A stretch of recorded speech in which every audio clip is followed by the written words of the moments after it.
Hello, good morning, जोहार। मैं राजू और आप देख रहे हैं 24 झारखंड न्यूज। चलिए जानते हैं झारखंड की आज की 25 मुख्य बड़ी खबरों को। इस तारीख को होगी जेएसएससी सीजीएल की परीक्षा। आयोग ने जारी किया निर्देश। झारखंड राज्य कर्मचारी चयन आयोग ने सीजीएल की परीक्षा की तिथि जारी कर दी है।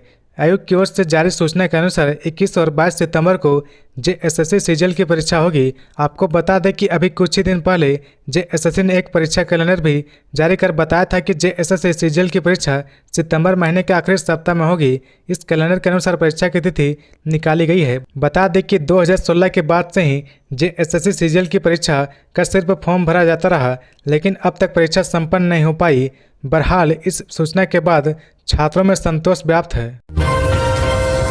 धनबाद में ईडी की दबिश। एनएचएम घोटाले के आरोपी के घर से अहम दस्तावेज जब्त। धनबाद जिले में एक बार फिर से प्रवर्तन निदेशालय की टीम ने दबिश दी है। सरायढेला सहयोगी नगर सेक्टर 3 स्थित आवास में रहने वाले एनएचएम घोटाले मुख्य आरोपी प्रमोद सिंह के घर पर मंगलवार को दोबारा ईडी की टीम ने दबिश दी। इस कार्रवाई में आवास से जांच टीम ने कई अहम दस्तावेज जब्त किए हैं। ईडी की टीम ने प्रमोद सिंह के आवास पर लगभग 8 घंटे तक जांच पड़ताल की। घर में रखे कई दस्तावेजों को खंगाला गया। इस दौरान जांच टीम ने कई अहम दस्तावेजों को जब्त किया है। 8 घंटे की जांच पड़ताल के बाद अहम दस्तावेजों को जब्त करते हुए ईडी की टीम वापस लौट गई। प्रमोद सिंह को अगले बुधवार को ईडी कार्यालय में हाजिर होने का आदेश जांच टीम ने दिया है। बता दें कि स्वास्थ्य विभाग में निविदा कर्मी रहते हुए प्रमोद सिंह 2016 में एनएचएम योजना के 6.96 करोड़ रुपए की अवैध निकासी की थी। पहले इस मामले को एससीबी देख रही थी। इसके बाद में ईडी ने इस केस को टेक ओवर कर लिया था। 4 जुलाई को ईडी की टीम प्रमोद सिंह के आवास सहित उनके रिश्तेदार, सहयोगी, ड्राइवर के यहां छापेमारी की थी। एक साथ 1 दर्जन स्थानों में दबिश दी गई थी। उस समय 4 वाहन और कई दस्तावेज को ले गई थी। इसके बाद एक बार फिर 11 जुलाई को प्रमोद सिंह को हाजिर होने को कहा गया था, लेकिन आश्वस्त होने का आवेदन देकर वे नहीं पहुंचे थे। जिसके बाद मंगलवार की सुबह 4 वाहन में 1 दर्जन ईडी अधिकारी प्रमोद सिंह के आवास एनएचएम घोटाले की जांच के लिए पहुंची थी। लातेहार में नदी में डूबे 2 युवक, एक की मौत, दूसरा लापता। लातेहार जिले के बालूमाथ थाना क्षेत्र में नदी में नहाने के दौरान 2 युवक डूब गए। इसमें एक युवक मोहम्मद शाहबाज अंसारी का शव बरामद हुआ है, जबकि दूसरा युवक फरहान अंसारी लापता है। इस घटना की जानकारी मिलने के बाद बड़ी संख्या में घटनास्थल पर पहुंचकर दूसरे युवक को खोजने का प्रयास कर रहे। मंगलवार को बालूमाथ के जिपुआ गांव निवासी चचेरे भाई फरहान और शाहबाज दामोदर नदी में नहाने गए थे। नहाने के दौरान ही दोनों युवक गहरे पानी में उतर गए और नदी के तेज बहाव में बह गए। घटना के बाद नदी के किनारे उपस्थित कुछ लोगों ने जब शोर मचाया तो बड़ी संख्या में ग्रामीण घटनास्थल पर पहुंचकर नदी में डूबे युवक की खोजबीन आरंभ कर दी। ग्रामीण ने इस दौरान घटनास्थल से थोड़ी दूर पर मोहम्मद शाहबाज का शव बरामद कर लिया, जबकि दूसरे युवक की तलाश जारी है। नदी में डूबे दोनों युवक आपस में चचेरे भाई हैं। बताया जाता है कि दोनों युवक में काफ़ी अच्छी दोस्ती भी थी। मंगलवार को दोनों एक साथ घर से नदी में नहाने के लिए निकले थे। नहाने के दौरान ही इनमें से एक युवक नदी की तेज धार में बहने लगा तो दूसरा युवक उससे बचाने का प्रयास किया, लेकिन नदी की धार इतनी तेज थी कि दोनों युवक नदी में बह गए। ग्रामीण के द्वारा घटना की जानकारी पुलिस को भी दी गई। सूचना मिलने के बाद थाना प्रभारी विक्रांत उपाध्याय के निर्देश पर पुलिस की टीम घटनास्थल की ओर रवाना हो चुकी है। थाना प्रभारी विक्रांत उपाध्याय ने बताया कि एक युवक की मौत की सूचना है, जबकि दूसरा लापता है। दूसरे युवक की तलाश जारी है। बता दें कि बालूमाथ थाना क्षेत्र में रविवार की रात भी 3 लोग डूब गए थे। खबरों में आगे बढ़ने से पहले अगर अभी तक आपने इस चैनल को सब्सक्राइब नहीं किया तो प्लीज सब्सक्राइब कर ले, जिससे झारखंड की हर छोटी सी बड़ी खबर की अपडेट आप तक पहुंचता रहे। चाईबासा में झामुमो कार्यकर्ता पर फायरिंग, बाल बाल बचे। पश्चिमी सिंहभूम जिला के चाईबासा में एक झामुमो कार्यकर्ता पर फायरिंग की गई है। पीड़िता की पहचान मुन्ना पूर्ति उर्फ मंत्री के रूप में हुई है। फायरिंग की घटना से वह घायल हो गया। घटना मंगलवार सुबह की है। गोली मुन्ना के सिर को छूकर निकल गई, जिससे वह लहूलुहान हो गया। फिलहाल उसका इलाज सदर अस्पताल में चल रहा। पुलिस मामले की छानबीन में जुट गई है। घटना की वजह आपसी विवाद बताया जा रहा। मुन्ना पूर्ति मुस्तफिल थाना क्षेत्र के करला जोड़ी गांव का रहने वाला है। मुन्ना ने बताया कि मंगलवार सुबह मुस्तफिल थाना क्षेत्र के पाता हाथू गांव से स्कूटी से करला जोड़ी जा रहा था। इसी दौरान सदर थाना क्षेत्र के अंतर्गत बड़ी बाजार के करीब कॉलोनी स्थित तालाब के पास बाइक से 2 युवक आए और उस पर फायरिंग कर दी। इसके बाद वे दोनों गली की ओर से भाग निकले। घायल अवस्था में ही वह किसी तरह मुस्तफिल थाना पहुंचा और मामले की जानकारी पुलिस को दी। पुलिस ने तुरंत उसकी स्थिति को देखकर सदर अस्पताल में भर्ती कराया। 63वां Subroto cup tournament under 17 football प्रतियोगिता में झारखंड की बालिका टीम बनी चैंपियन। दिल्ली के डॉक्टर अंबेडकर स्टेडियम में आयोजित 63वीं अंतर्राष्ट्रीय सुब्रतो कप अंडर 17 बालिका वर्ग फुटबॉल प्रतियोगिता के फाइनल मुकाबले में झारखंड की बालिका टीम ने शानदार प्रदर्शन करते हुए चैंपियन का खिताब हासिल कर लिया है। झारखंड की टीम ने बांग्लादेश को 4-1 के अंतर से पराजित कर 63वीं राष्ट्रीय सुब्रतो कप अंडर 17 बालिका वर्ग फुटबॉल प्रतियोगिता के फाइनल मुकाबले में पराजित कर चैंपियन बन गई है।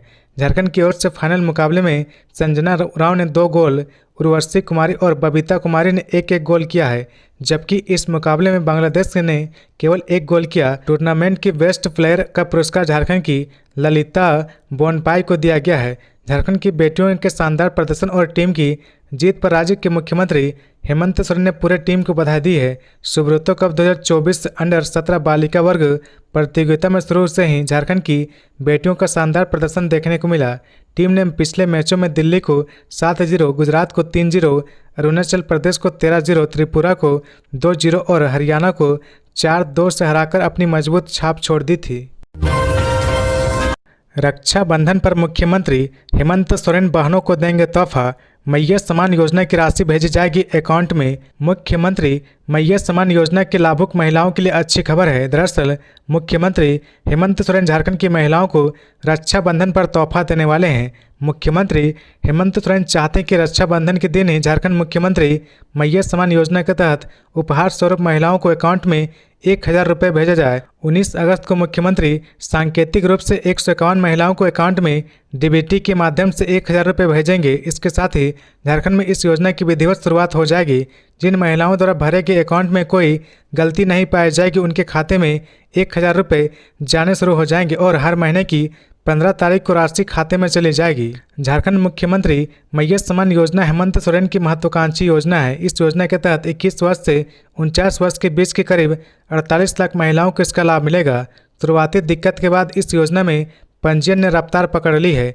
सोमवार तक 29 लाख आवेदन आ चुके हैं। सीएम ने कहा कि पंचायत से लेकर जिला विभागों एवं मंत्रालय के सभी कर्मियों को धन्यवाद, जिनकी मेहनत से यह लक्ष्य हासिल हो पाया है। इस महीने के अंत से पहले सभी बहनों के खाते में सम्मान राशि की पहली किस्त भेज दी जाएगी। सरकार यह योजना फरवरी से लागू करने चाहती थी, लेकिन विपक्ष की साजिशों को नाकाम करने में समय लगा। स्वतंत्रता दिवस को लेकर अलर्ट पर झारखंड पुलिस, नक्सलियों पर होगी खास नजर। पूरे राज्य में स्वतंत्रता दिवस की तैयारी अपने अंतिम चरण में है। 15 अगस्त यानी लोकतंत्र के महापर्व को मनाने को लेकर लोगों में बेहद उत्साह देखने को मिल रही। वहीं दूसरी तरफ झारखंड पुलिस पूरी तरह से स्वतंत्रता दिवस को लेकर अलर्ट है। खासकर नक्सल प्रभावित क्षेत्रों में विशेष नजर रखी जा रही। साल 2023 में नक्सलियों ने 14 अगस्त की रात को चाईबासा में हमला कर दिया था, जिसमें एक सब इंस्पेक्टर सहित 2 जवान शहीद हो गए थे। नक्सलियों के हमले में झारखंड जगुआर के सब इंस्पेक्टर अमित तिवारी और हवलदार गौतम शहीद हो गए थे, जिसकी वजह से इस बार नक्सल इलाकों को लेकर विशेष सतर्कता बरती जा रही। सुरक्षा बलों के मूवमेंट को लेकर भी सतर्कता बरतने की हिदायत दी गई है। हथियार के बल पर सत्ता हथियाने का ख्वाब देखने वाले नक्सली अक्सर 15 अगस्त के अवसर पर काला झंडा फहराने समेत बड़ी घटनाओं को अंजाम देकर दहशत फैलाने की साजिश करते हैं, जिसे नाकाम करने के लिए नक्सल प्रभावित जिले में विशेष सतर्कता बरती जा रही। डीजीपी अनुराग गुप्ता ने बताया कि नक्सल प्रभावित जिलों के साथ साथ सामान्य जिलों में भी पुलिस को लगातार गश्त करने की हिदायत दी गई है। पुलिस मुख्यालय के द्वारा आदेश जारी कर नक्सलियों की गतिविधियों पर विशेष नजर रखने को कहा गया है। खासकर नक्सली संगठन भाकपा माओवादी पर। भाकपा माओवादी हर साल 15 अगस्त के मौके पर अपने प्रभाव वाले इलाके में काला झंडा फहराने की कोशिश करते हैं। 2 महिला हॉकी खिलाड़ियों को झारखंड आवास बोर्ड का तोहफा, हरमू आवासीय कॉलोनी में जमीन की आवंटित। भारतीय महिला हॉकी टीम की कप्तान सलीमा टेटे का रांची में अपना आवास होगा। आवास बोर्ड ने हरमू आवासीय कॉलोनी में 3750 वर्ग फीट का भूखंड मुक्त में उन्हें आवंटित किया है। इसके अलावा झारखंड की एक अन्य हॉकी खिलाड़ी निक्की प्रधान को भी आवास बोर्ड ने 3750 वर्ग फीट का भूखंड आवंटित करने का निर्णय लिया है। मंगलवार को हुई झारखंड राज्य आवास बोर्ड की 74वीं बैठक में दोनों खिलाड़ियों के उत्कृष्ट योगदान को देखते हुए सम्मान स्वरूप भूखंड आवंटित करने के प्रस्ताव की स्वीकृति प्रदान की है। झारखंड आवास बोर्ड के अध्यक्ष संजय लाल पासवान ने बातचीत करते हुए बताया कि आज की बैठक में 19 प्रस्तावों को अनुमोदित दिया गया है। साथ ही 5 अन्याय विषयों पर चर्चा की गई। उन्होंने कहा कि दोनों झारखंड की बेटी है और अपने खेल प्रतिभा से न केवल झारखंड बल्कि देश को गौरवान्वित किया है। ऐसे में सम्मान स्वरूप बोर्ड ने इन्हें भूखंड देने का निर्णय लिया है। अवैध रूप से झारखंड आवास बोर्ड की जमीन पर व्यावसायिक कार्य करने वाले लोगों का आवंटन 1 सप्ताह के अंदर रद्द करने का फैसला आवास बोर्ड ने किया है। बोर्ड के अध्यक्ष संजय लाल पासवान ने बताया कि इन लोगों को पूर्व में कई बार नोटिस दिया जा चुका है, लेकिन आवास बोर्ड को समुचित जवाब नहीं मिला है। उन्होंने बताया कि रांची सहित राज्य के विभिन्न शहरों में ऐसे करीब 294 आवंटी है जिन पर अवैध रूप से आवास बोर्ड की जमीन पर व्यावसायिक प्रतिष्ठान चलाने का आरोप है। इस मामले में 1 सप्ताह के अंदर आवंटन रद्द करने का निर्णय बोर्ड की बैठक में लिया गया है। हरमू चौक और शाहजहां चौक के बीच मुख्य सड़क किनारे आवास बोर्ड की जमीन पर 5 सितारा होटल बनाया जाएगा। झारखंड आवास बोर्ड की बैठक में पूर्व के प्रस्ताव में सरकार द्वारा आपत्ति जताए जाने के बाद बोर्ड द्वारा तैयार संशोधित प्रस्ताव को एक बार फिर मंजूरी प्रदान की गई है। इसके अलावा बोर्ड ने अपने भूखंड पर आवास और व्यावसायिक कमरा भी बनाने का निर्णय लिया है। झारखंड में बदला मौसम का मिजाज, बारिश और वज्रपात का अलर्ट। 14 अगस्त को होगी भारी बारिश। झारखंड में फिलहाल बारिश होती रहेगी। मौसम विभाग ने बुधवार को भी भारी बारिश का अलर्ट जारी किया है। झारखंड में 14 अगस्त को भी भारी बारिश के आसार है। कहीं कहीं वज्रपात भी हो सकता है। राज्य के पश्चिमी, दक्षिण पश्चिमी और निकटवर्ती मध्य भाग में कहीं कहीं भारी बारिश भी हो सकती है। मौसम विभाग ने येलो अलर्ट जारी किया है। 19 अगस्त तक लगभग सभी स्थलों पर हल्के से मध्यम दर्जे की बारिश की संभावना है। जेएसएससी का कैलेंडर हुआ फेल, अब तक नहीं निकला नगर पालिका सेवा परीक्षा का रिजल्ट। अभ्यर्थी में रोष। अभ्यर्थियों ने शिकायत की है कि झारखंड नगर पालिका सेवा संवर्ग संयुक्त प्रतियोगिता परीक्षा 2023 की परीक्षा हुए 10 महीने हो गए हैं। इस बीच दो बार जेएसएससी द्वारा कैलेंडर जारी करके बताया गया कि अगस्त के द्वितीय सप्ताह में 2024 में रिजल्ट जारी किया जाएगा, लेकिन अगस्त का द्वितीय सप्ताह पूरा होने को है और रिजल्ट का कोई अता पता नहीं। इसे लेकर अभ्यर्थियों ने जेएसएससी के सचिव से मुलाकात की। सचिव ने छात्रों को बताया कि अगस्त माह के अंत तक रिवाइज्ड आंसर कुंजी जारी होगी, उसके बाद ही रिजल्ट घोषित होने की संभावना है, जिससे अभ्यर्थियों में सरकार एवं जेएसएससी के प्रति असंतोष एवं घोर निराश है। अभ्यर्थियों ने कहा उनको यह चिंता सता रही कि अगस्त महीने के अंत तक झारखंड विधानसभा चुनाव हेतु आदर्श आचार संहिता लागू होने की संभावना है। आचार संहिता लागू होने के बाद रिजल्ट जारी नहीं हो सकता। कहा कि इस तरह से सरकार अथवा जेएसएससी द्वारा बार बार कैलेंडर जारी कर अपनी ही बातों से फेल हो जाना नाकामियों को दर्शाता है। झारखंड प्रशासनिक सेवा के अधिकारी प्रमोद कुमार दास को आरोप मुक्त किया गया। राज्य सरकार ने झारखंड प्रशासनिक सेवा के अधिकारी श्री प्रमोद कुमार दास को आरोप मुक्त किया है। इन पर अनुसूचित जाति वर्ग से आरक्षण लेकर झारखंड प्रशासनिक सेवा में चयनित होने का आरोप था। इस संबंध में कार्मिक प्रशासनिक सुधार तथा राज्य भाषा विभाग ने संकल्प जारी किया है, जिसमें कहा गया कि प्रमोद कुमार दास झामुमो प्रदेश से तृतीय बैच कोटि क्रमांक संख्या 263-20 को आरोप मुक्त किया जाता है। वर्तमान में प्रमोद कुमार दास कार्यपालक दंड अधिकारी के पद पर लोहरदगा जिले में पदस्थापित है। हेमंत सरकार के कार्यकाल के दिन है शेष, युवा पूछ रहे हैं कैसे देंगे 40,000 नियुक्तियां।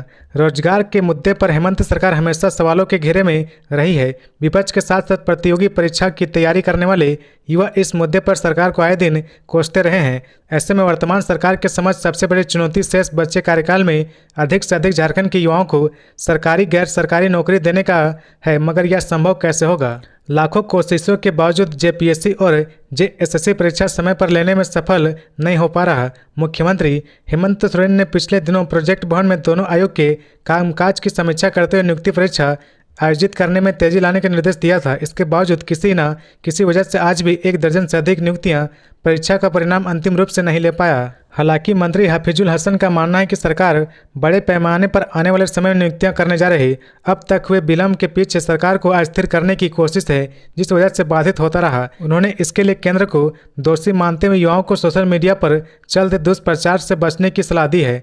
झारखंड में नियुक्तियों को लेकर ली जाने वाली परीक्षा को लेकर कई महत्वपूर्ण परीक्षाएं लंबित है। इसमें जेपीएससी संयुक्त सिविल सेवा परीक्षा 2024, जेएसएससी सामान्य स्नातक योग्यताधारी संयुक्त प्रतियोगिता परीक्षा सीजीएल परीक्षा 2023, जेएसएससी महिला परिवीक्षिका नियुक्ति परीक्षा, झारखंड पैरा मेडिकल संयुक्त प्रतियोगिता परीक्षा, झारखंड इंटरमीडिएट संयुक्त प्रतियोगिता परीक्षा 2024 शामिल है। इसके अलावा प्रदेश में प्रारंभिक विद्यालय में 26,000 सहायक आचार्य की नियुक्ति भी लंबित है।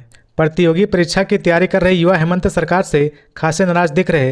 रांची की केंद्रीय लाइब्रेरी में हर दिन की तरह मंगलवार 13 अगस्त को परीक्षा की तैयारी करने पहुंचे गिरिडीह निवासी रवि कुमार मंडल कहते हैं कि इस सरकार का वादा को अब झारखंड के युवा समझ चुके हैं।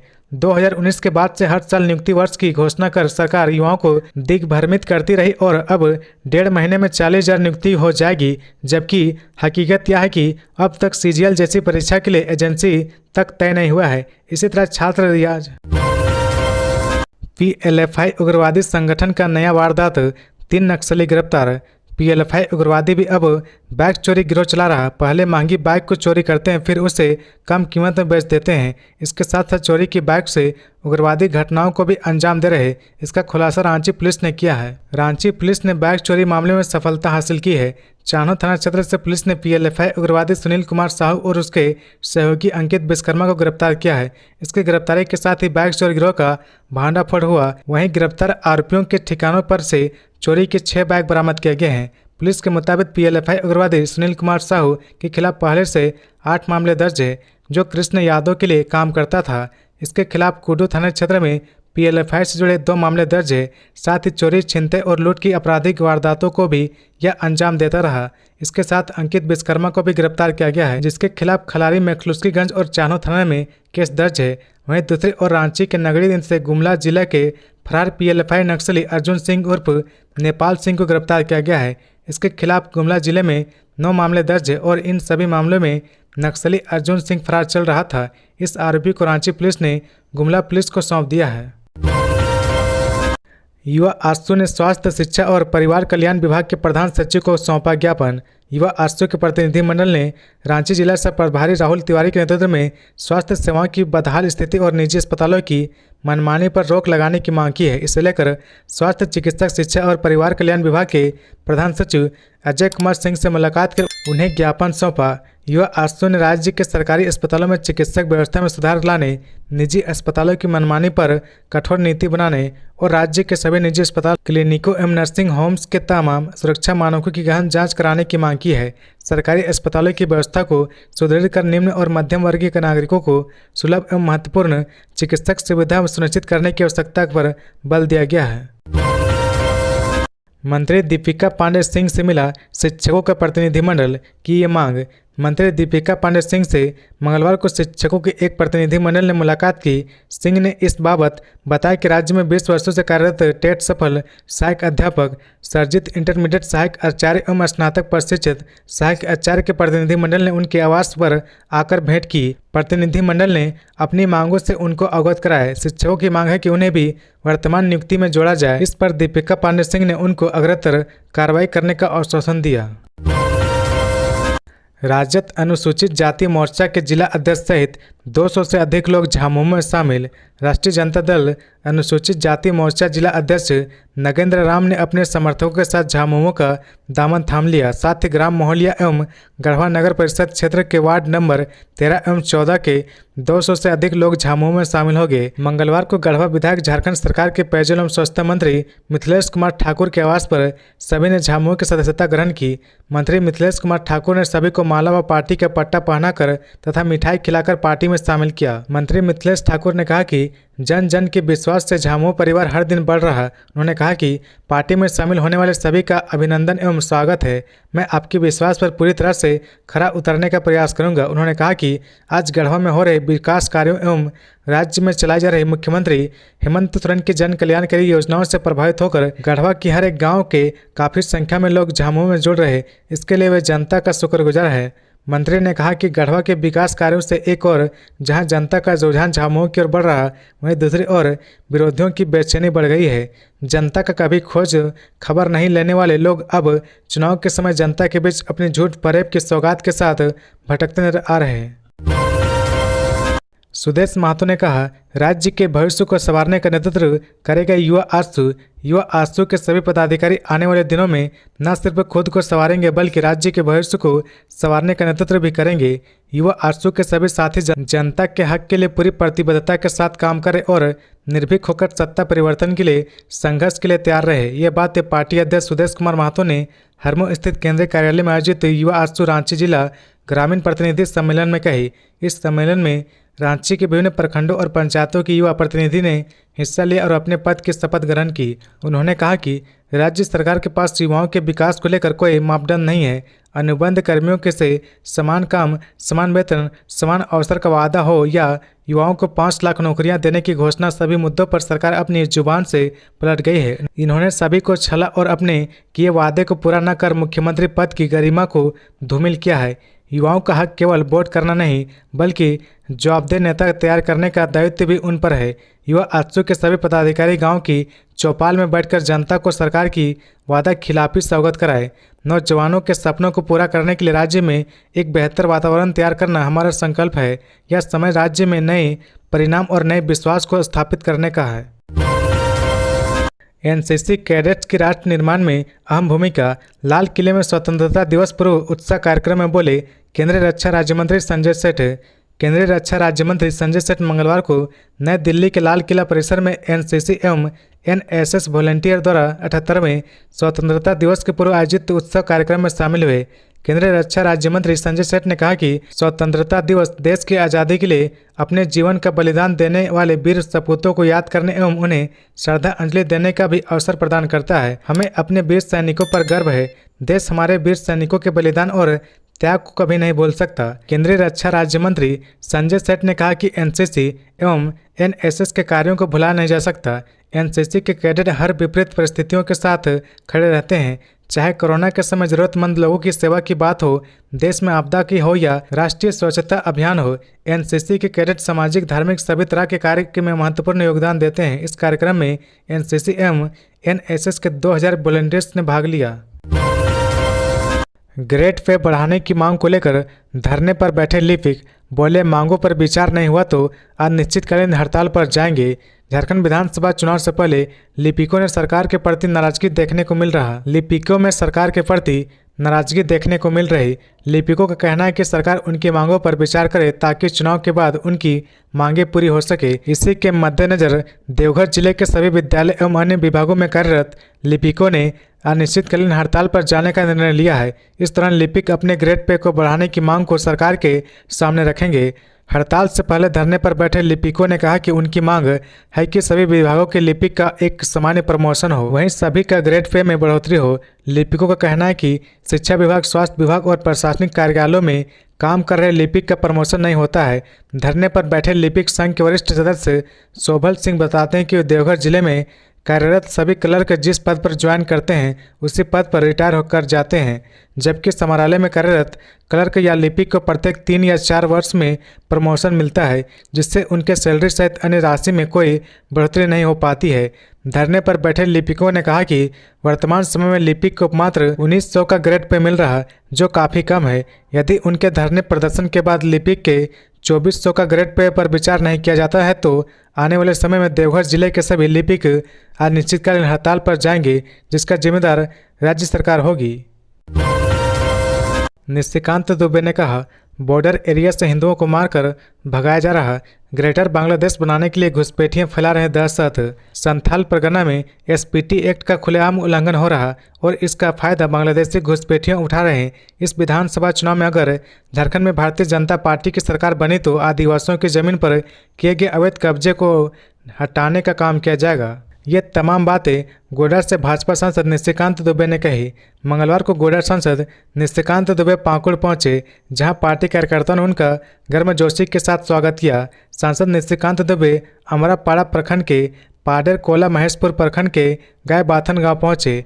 यहां उन्होंने मारपीट में हुए घायल आदिवासी परिवार से मिलकर उनका हालचाल जाना और शासन प्रशासन द्वारा की गई मदद के बारे में पीड़िताओं से विस्तार से जानकारी ली। इस मौके पर निशिकांत दुबे ने कहा कि प्रदेश के खासकर संथाल परगना परमंडल में एसपीटी एक्ट का खुलेआम उल्लंघन किया जा रहा है और इस पर शासन प्रशासन मौन है। उन्होंने कहा कि शासन प्रशासन की खामोशी का फायदा बांग्लादेशी घुसपैठियां उठा रहे। आज यहाँ की स्थिति ऐसी बन गई है कि आदिवासियों की जमीन हड़प कर उनके परिवारों पर हमला किया जा रहा है, महिलाओं के साथ मारपीट की जा रही और ऐसे लोगों पर कोई कार्रवाई नहीं होती है। सांसद ने कहा कि अधिकारियों को घर घर सर्वे करना चाहिए कि बिजली गैस का कनेक्शन कैसे मिला, ये लोग कौन हैं, कहां से आए हैं, जमीन किसके नाम पर है। बरसात की रात खुफिया विभाग के दरोगा की हत्या, सबूत बह गए पानी में, सीसीटीवी भी दे गया धोखा। झारखंड पुलिस के स्पेशल ब्रांच के सब इंस्पेक्टर अनुपम कच्छप के हत्यारों को पुलिस किसी भी कीमत पर गिरफ्तार करना चाहती है। इसके लिए 1 दर्जन अफसर भी दिन रात मेहनत कर रहे, लेकिन 12 दिन बीत जाने के बाद भी बरसात की उस भयावह रात की कहानी बाहर निकल कर नहीं आ सकी है जिस रात अनुपम को मार डाला गया था। स्पेशल ब्रांच के सब इंस्पेक्टर अनुपम की हत्या किसने की? ऐसा क्या हुआ कि एक पुलिस वाले को 4 गोलियां मारकर हत्या कर दी गई? क्या अनुपम के दोस्त ही उसके हत्यारे या फिर अनुपम किसी अपराधी गिरोह की साजिश का शिकार हुआ? यह सभी सवाल न सिर्फ आम लोगों के दिमाग में चल रहे बल्कि अनुपम के परिवार के साथ साथ रांची पुलिस के अफसरों के दिमाग में भी यही सवाल घूम रहा। लेकिन 12 दिन बीत जाने के बाद भी अनुपम की हत्या किस वजह से हुई, इसका खुलासा नहीं हो पाया है। अनुपम केस में पुलिस को अब तक एक भी ऐसा साक्ष्य हाथ नहीं लगा है जिसकी बदौलत हत्यारे तक पहुंचा जा सके।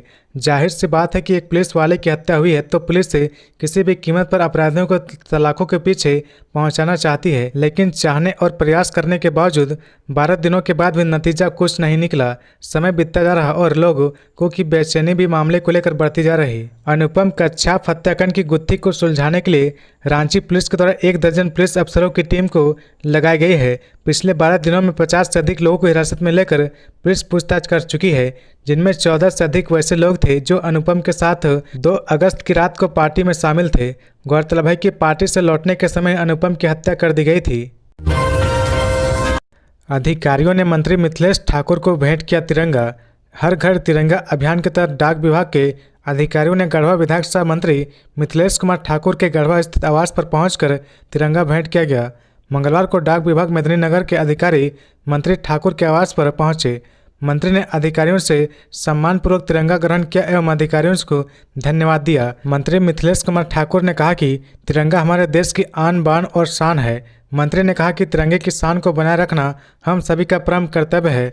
मौके पर मुख्य रूप से झामुमो जिला अध्यक्ष तनवीर आलम, सचिव मनोज ठाकुर, महिला मोर्चा जिला अध्यक्ष रेखा चौबे, विधायक प्रतिनिधि जितेंद्र सिन्हा, शरीफ खां, आशीष अग्रवाल, दिलीप गुप्ता, अंकित पांडे सहित काफ़ी संख्या में लोग उपस्थित थे। तो ये थी आज की झारखंड की टॉप बड़ी खबरें। इसी तरह झारखंड की हर छोटी सी बड़ी खबर देखने के लिए आप हमारे चैनल 24 झारखंड न्यूज को सब्सक्राइब करके बेल आइकन प्रेस कर ले, जिससे झारखंड की हर छोटी सी बड़ी खबर की अपडेट आप तक पहुंचता रहे। तो आज के लिए बस इतना ही, हमें दीजिए इजाज़त, फिर मिलते हैं नेक्स्ट न्यूज में।